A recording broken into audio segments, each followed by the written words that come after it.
and the aggregate reports of DSUR and PSUR that Sine has already touched on. So we'll start off with the development safety update report and then move on to the periodic safety update report. So this first slide here is showing or demonstrating that aggregate reporting is required throughout the product's life cycle. During clinical development, the requirement is for an annual development safety update report, or a DSUR. Pre-approval of the product requires development of the risk management plan. And post-marketing or post-approval, the requirement changes to PSURs with varying reporting requirements that we will touch on later. Next slide, please, Ryan. So the purpose of the DSUR is to provide an annual update on pertinent safety information for the investigational medicinal product or product. And this evaluation should examine whether safety information collated during the reporting period is consistent with previous safety knowledge, describe new safety issues that could have an impact on the protection of clinical trial subjects as a whole. For example, the safety of all subjects in all treatment arms, including any comparator arms, including active or placebo treatment arms. Summarize current understanding and management of identified and potential risks for the product, and provide an update on the status of the clinical investigation or development program. So all studies for the IMP or for the product, regardless of indication, should be included in one DSUR. Next slide, please, Ryan.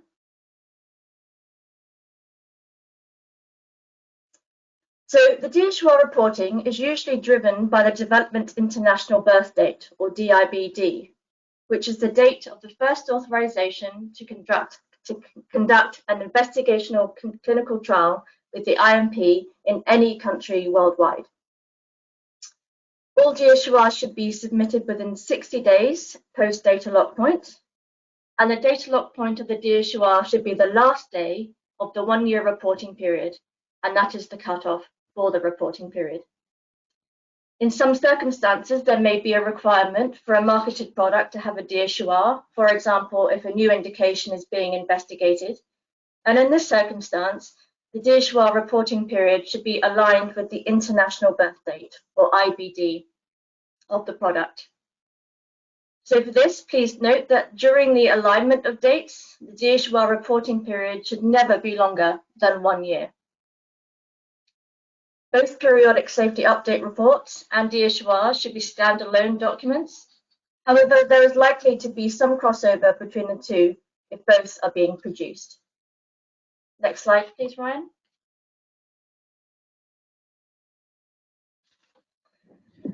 Okay, so for a DSUR, there is a strict 60-day submission timeline. And on this slide here, we're presenting a representative example of the dates by which certain tasks should be completed. So the data lock point is always day 0, and submission date is always day 60. So I'm going to concentrate on a couple of key dates here. So all sources for the development of the report should be requested at least 1 month before data lock point. Sponsor reviews should begin around day 21. Signatures should be obtained by day 43. And the final published DSUR, we should aim for day 48. So these are just representative dates, and it's important to note that timelines can and often do become compressed due to long national holidays, for example, Christmas or Chinese New Year. Next slide, please, Ryan. So responsibilities. So the DSUR is a multidisciplinary document and requires information from the clinical database, the safety database, and from the sponsor in the terms of just general product information. Some information required is cumulative and some is periodic for the interval. The required information could be in multiple locations depending on how the study or studies have been set up. And just a quick note here that DSURs for more than one study can become complicated if more than one CRO is involved. Ultimately, the sponsor is responsible for the review and approval of the DSUR. Next slide, please, Ryan. So what I'm going to be showing over the next couple of slides is a list of sources that would be requested by the medical writer for inclusion in the DSUR. I'd just like to note that this list is not exhaustive, it's representative, just to give you an idea of the kind of information that is required. So from the clinical database, we would be requesting exposure and randomization information, an interval listing of deaths, an interval listing of dropouts due to adverse events, and information on lack of efficacy. And the responsible person for this to be provided would be the owner of the clinical database. So that could be the sponsor or a CRO or a third party. From the safety database, we would request the interval listing of serious adverse reactions, or SARS, the cumulative tabulation of serious adverse events, or SAEs, cumulative tabulation of SARS, interval listing of deaths, and CIOMS forms. And the responsibility would fall to the owner of the safety database. And you may notice there that we have an interval listing of deaths requested from both the clinical database and the safety database. And this is because not all deaths will be reported as SAEs.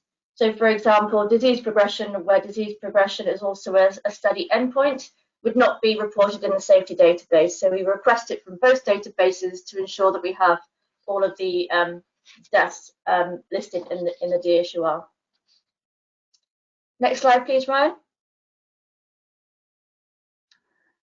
We also require general product or study information.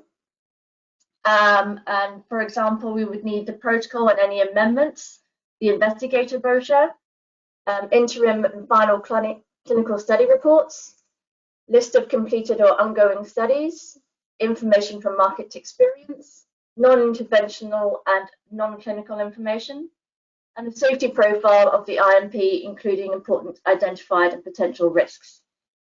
And this would generally be provided by either the sponsor or the study teams. And finally, we have here, we would require the literature. So for a DSUR, we need to have a literature search which spans for the reporting period of the DSUR. And for that, we would need a global literature search.